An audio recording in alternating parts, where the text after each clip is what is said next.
Hey guys, what's going on? Today we're going to be restoring some taillights on a 94 and 95 Mustang, and I'm going to show you how I do it, and maybe if your taillights are looking crappy, maybe you can follow along and do this as well to yours. I'll show you the stuff that we have here that we're going to be working with, and hopefully the wind will not be blowing too hard and you'll hear it on the camera. So I'll turn this around and let you guys check out what we have. Okay guys, what I'm going to be using, we're going to have a high-speed polisher here with a polishing pad and also a cutting pad. This is like a 2000 grit sandpaper. This is what's going to get most of the scratches out of the taillight lens, and this is going to actually polish it. I'm going to be using Ultimate Compound from Meguiar's. This is basically for clear coat, but it'll still work. And of course, a mask, some primer, and I'm actually going to be spraying rhino lining. It's a truck bed coating on the tail light just to give it like a textured feel and look, and some tape, and of course an awesome beverage, in my case water, and that's pretty much it. So guys, we're gonna go ahead and get to work. This is the tail light that's already done. This is what it looks like. I polished the lens and painted this here black, primered it black, and then put the rhino lining on it, and it came out really good. So we'll go ahead and get to work on this other one here. Okay guys, we're going to start off with the cutting pad, and we're going to get as many of the scratches and crap off the lens as we can, and then we'll go and polish the lens, and then we'll be ready to paint. This right here usually takes about the longest time of doing anything, is getting the lenses to look good.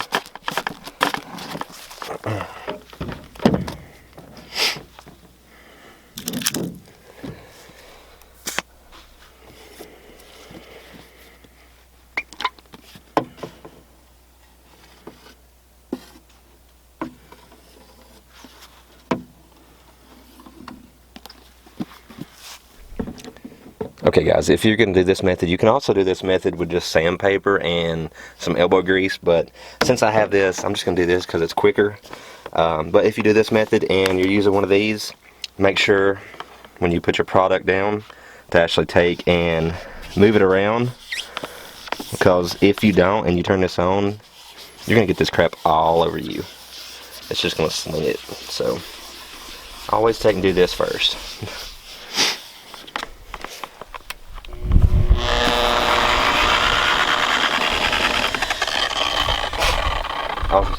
Also, something else I forgot to mention, with this cutting pad, make sure that you never stay in one spot. Move all the time, unless you know what you're doing. If you use one of these to buff out some orange peel and a clear coat, and you know you've got some experience with it, then fine. But if you do not have any experience using one of these cutting pads and a high-speed polisher, and this is the first time, just make sure you're continuously moving, because if you stay in an area too long, you will actually burn through the lens. It's so easy to burn through, especially with this. It's not as bad with the polishing pad, but this cutting pad, you will burn through this plastic in just seconds. So just keep it at a low speed and move all the time.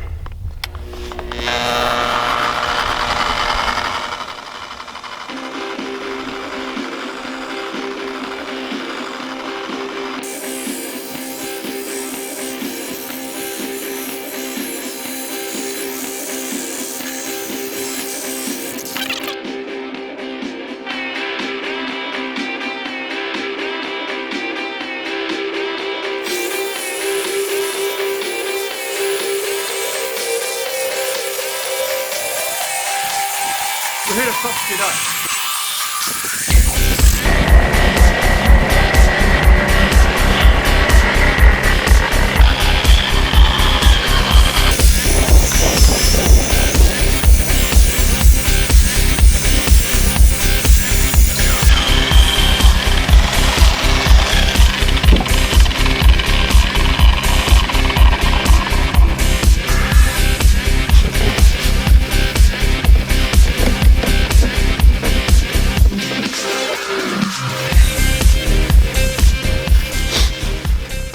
Alright, now we're going to put the polishing pad on and use some Meguiar's Cleaner Wax.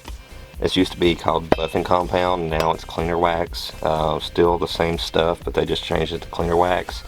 You don't have to do this step here, but this is the same stuff that I use on all my vehicles when you know, I buff and polish them and you wax them. This stuff's really good. I always use it, and I'll use this every time on the lenses. I also use it on the windshield and the paint on the car. It does really good at repelling and protecting. So yeah, that's what we'll use. You can see all the stuff that it cut off. I know the lens was washed before we did this, but there was still a lot of stuff. So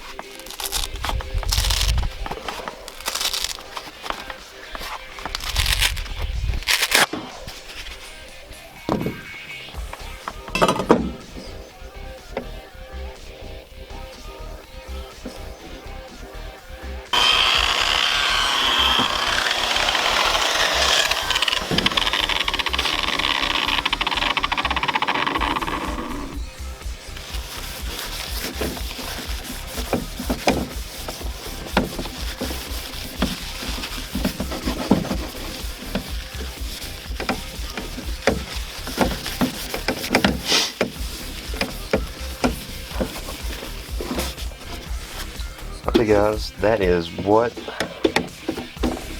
it looks like after we get done cutting and polishing. It looks a lot better than it did. Alcohol, and we're going to clean up this black area around the tail light and get any of the polishing compound off, because the paint will not stick good. We'll actually get some fish eye going on, and that won't look good. So we'll take some alcohol or mineral spirits, whatever you have. If you have either around, they will work. And I'll get this cleaned up and I'll be right back, and we'll start taping off the lens. Okay guys, I got the black cleaned up around the tail light, or around the lens I mean, and now we're going to start taping it up.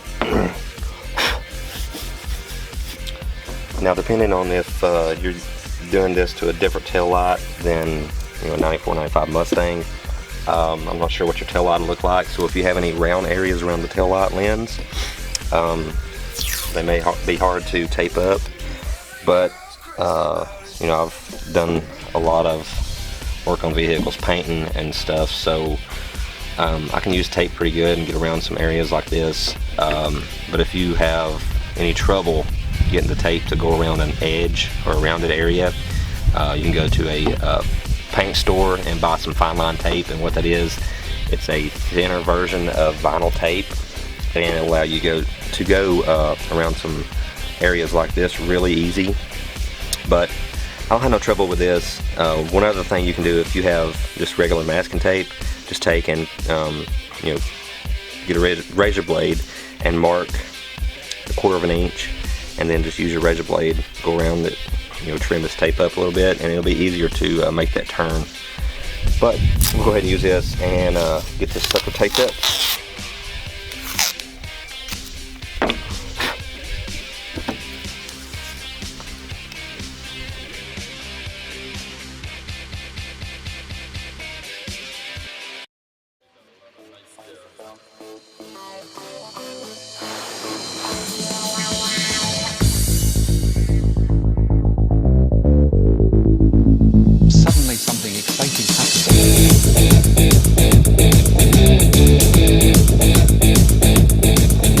Okay guys, we got the tail light done. It's taped up, it's ready to be sprayed.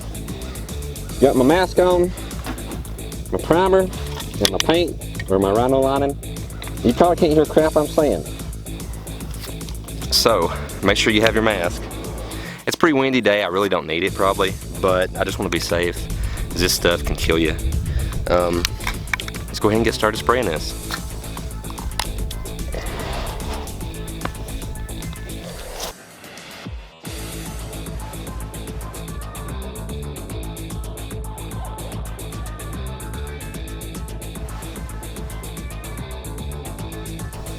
Okay guys, it has dried enough for us to put on the final color, which is going to be the rhino lining spray, the truck bed coating.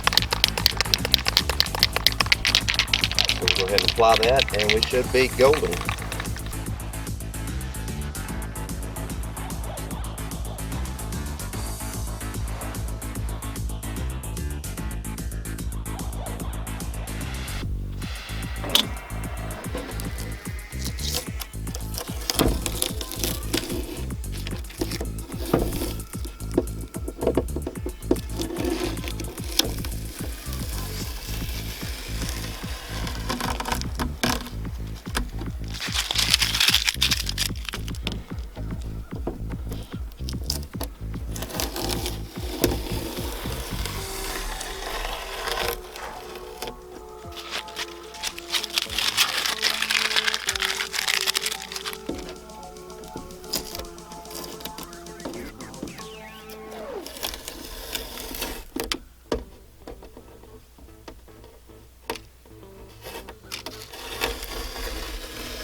Alright guys, that's what she looks like. Came out pretty good, I think. A lot better than it was. Alright, well, we're gonna head down to the car and get these put in. Okay guys, it's starting to get pretty cold out, so I want to get these in real quick before I get hypothermia or flu pneumonia, or whatever it is you catch in cold weather.